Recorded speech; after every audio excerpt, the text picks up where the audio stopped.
অনেকদিন হলো মায়ের হাতে এই রান্নাটা খেয়েছি। আজ মায়ের কথা মনে পড়তেই বানিয়ে ফেললাম এই রান্নাটা। এই রান্নাতে কোনো রকম হলুদ পড়ে না। এই সাদা রান্না খেতে ভীষণই টেস্টি হয় আর সারা বছর শরীরকে তীব্র গরম থেকে ঠান্ডা রাখতে খুবই সাহায্য করে। আজকের রেসিপি শসার শুক্তো।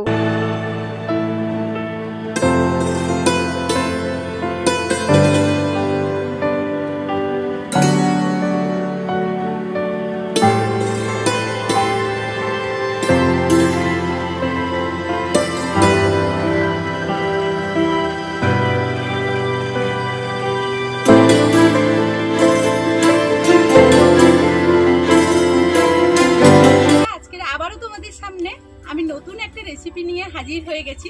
তো আজকের আমি তোমাদের সামনে নিয়ে চলে এসেছি শসার একটা শুক্তা। তো নিরামিষ একটা শুক্তা আজকে তোমাদের সামনে বানিয়ে দেখাবো। তো এই গরমের সেরা একটা রেসিপি তোমরা বলতে পারো। এই শসার শুক্তা এমনভাবেই বানাবো যেখানে কিন্তু হলুদ পড়বে না। কিন্তু এই রেসিপিটা হয়তো তোমাদের কাছে এই গরমের সিজনে পুরো সিজনটা জুড়ে থাকবে একেবারে সেরা একটা রেসিপি। তো চলো, আশা করবো আজকের ভিডিওটা তোমাদের ভীষণই ভালো লাগবে আর পুরো ভিডিওর সঙ্গে থাকো। তো ভিডিওটা এখন শুরু করি। তো প্রথমেই আমি দেখো এখানে ছোলার ডাল ভিজিয়ে রেখেছিলাম। তো আমি এখানে 4 থেকে 5 ঘন্টা ছোলার ডালটা ভিজিয়ে রেখেছিলাম আর এই ছোলার ডালটা এখন পেস্ট করে নেব। তো এই ছোলার ডালটা আমি কিন্তু আগে থেকেই পরিষ্কার করে নিয়েছিলাম, তবুও আর একবার জল দিয়ে নিলাম। আর আমি আজকের এখানে মিক্সিতে পেস্ট করে নিচ্ছি। তোমরা চাইলে কিন্তু শিলনোড়াইতেও পেস্ট করে নিতে পারবে খুব ভালোভাবে। তো সবগুলো ছোলার ডাল আমার প্রয়োজন হবে না, আমি এখানে কিছুটা রেখে দিয়েছি আর কিছুটা দেখো নিয়ে নিয়েছি।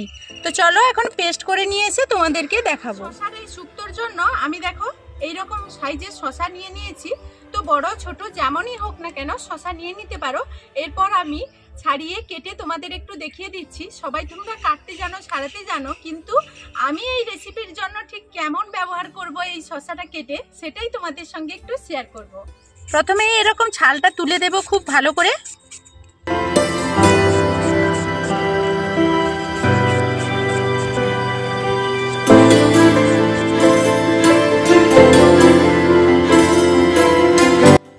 এরপর আমি এরকম করে 2 খণ্ড মাঝখান থেকে কেটে দিলাম। এরপর এইভাবে আমি কেটে নেব।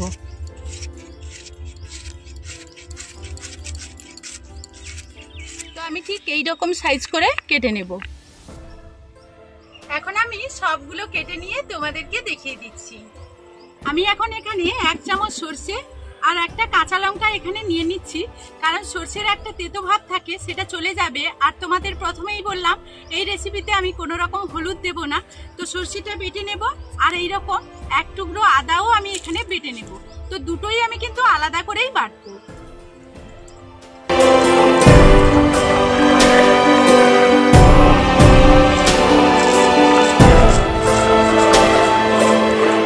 বন্ধুরা, আমি এখানে আদাটাকে খুব ভালো করে মিহি করে পেস্ট করে নিয়েছি, কিন্তু সরষেটা আধ ভাঙা করে তোমরা পেস্ট করবে। আমি এখানে জল দিয়ে বেটেছি, তোমরা চাইলে কিন্তু শুকনো অবস্থায় বাটতে পারো। আর সেটা কখন দিতে হবে আমি রান্নার সময় তোমাদের বলে দেব। মা, তুমি কই ওটা মিক্সিতে পেস্ট করবে যে?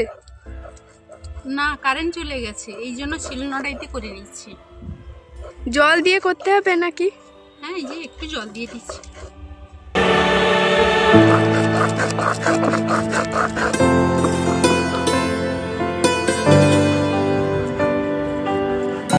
এখন কিন্তু আমি ছোলার ডালটা খুব ভালোভাবেই বেটে নিয়েছি। এইগুলো আমি এখন তুলে নেব।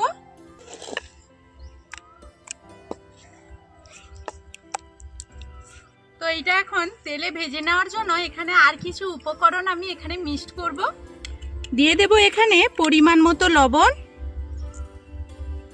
1 চামচ চিনি আর 1/2 চামচ মতো আদার বাটা। এই সবগুলো উপকরণ এখন খুব ভালো করেই আমি মিক্সড করে নেব।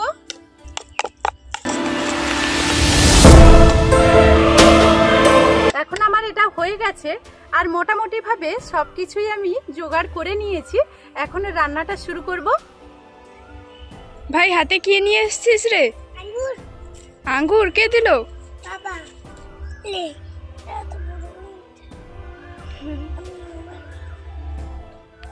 আমাকে দে, আর একটা দে। এখন আমি ছোলার ডালের মিশ্রণটা ভেজে নেওয়ার জন্য আমি এখানে দিয়ে দিচ্ছি সাদা তেল।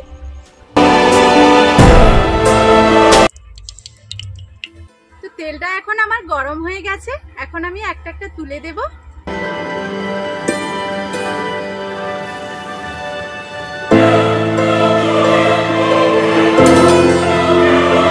এখন আমি এক পিঠ উল্টে দেব।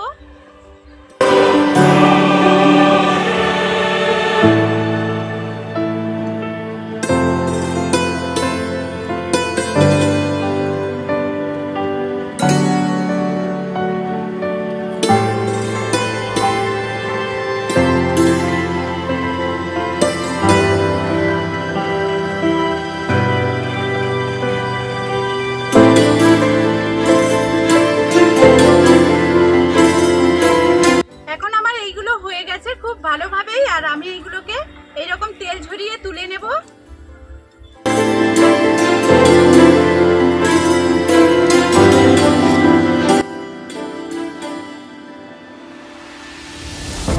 তো ছোলার ডালের ওই মিশ্রণটা ভেজে নেওয়ার পর অনেকটাই তেল থেকে গেছে, আর সেই তেলটা একটু আমি চামচ দিয়ে কমিয়ে নিচ্ছি। তো বন্ধুরা, এখন কিন্তু আমি রান্নাটা করব, আর তার জন্য আমি 5 ফোড়ন হিসেবে দিয়ে দিচ্ছি এখানে কয়েকটা শুকনো লঙ্কা, 3টে তেজপাতা, 5 ফোড়ন 1 চামচ। এখন আমি খুব ভালোভাবে সবগুলো উপকরণ নাড়াচাড়া করে নেব, আর এটা কিন্তু একেবারেই হালকা আঁচে করতে হবে। মশলাগুলো এখন খুব ভালোভাবে ভাজা হয়ে গেছে। এর মধ্যে আমি যে সর্ষেটা বেটে রেখেছিলাম সেটা এখন এর মধ্যে দিয়ে দিচ্ছি।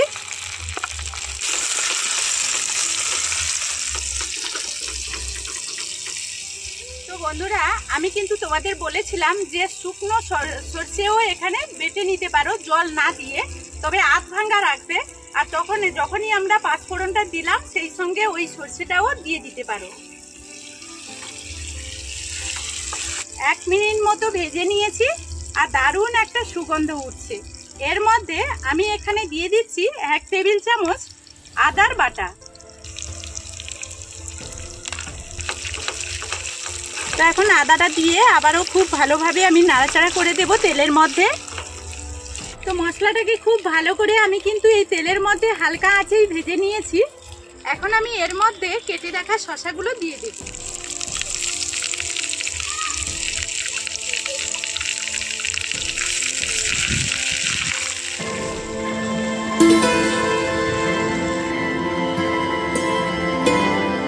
আমি এখানে শসাটাকে 2 মিনিট মতো নাড়াচাড়া করে নিয়েছি, আর এখন এর মধ্যে দিয়ে দেব পরিমাণ মতো লবণ।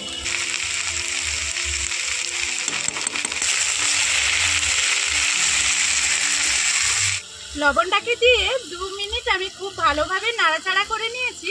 এখন আমি ঢাকনা দিয়ে দেব। এই ফাঁকে আমি একটা মিশ্রণ তৈরি করে নেব। এখানে আমি 1 টেবিল চামচ ময়দা দিয়ে দিচ্ছি, আর দিয়ে দিচ্ছি এখানে 1.5 কাপ পরিমাণ দুধ। এখন এই মিশ্রণটাকে খুব ভালোভাবে আমি মিশিয়ে নেব।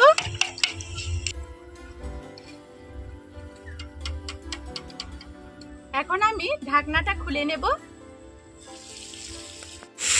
এখন দেখো শসাগুলো আমার কতটা কিন্তু সেদ্ধ হয়ে গেছে তেলের মধ্যে। এই সময় আমি যে মিশ্রণটা মাখিয়ে রেখেছিলাম দুধ আর ময়দার, সেটা এখানে দিয়ে দেব।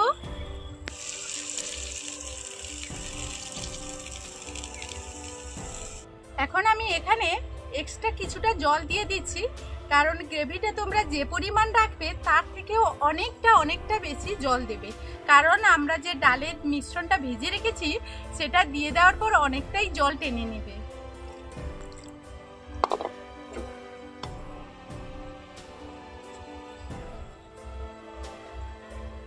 এখন কিন্তু এই গ্রেভিটা ফুটে উঠেছে, আর এখানেই আমি দিয়ে দেব ছোলার ডালের যে বড়িগুলো ভেজে রেখেছিলাম সেগুলো এখন এখানে দিয়ে দেব।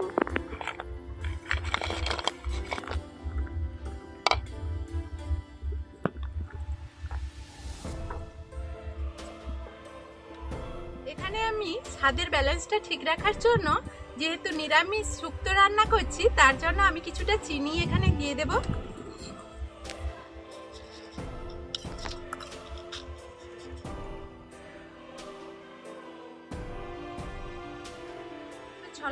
বড়াগুলো দেওয়ার পর একটা ফুট দিয়ে দেব। তারপর আমি গ্যাসটা এখন বন্ধ করে দিয়েছি। আর এখন আমি ঢাকনা দিয়ে 10 থেকে 15 মিনিট রেখে দেব। তারপর আমি ঢাকনাটা খুলে তোমাদেরকে দেখাচ্ছি কেমন আমি আজকের শশার শুক্তো রান্না করেছি।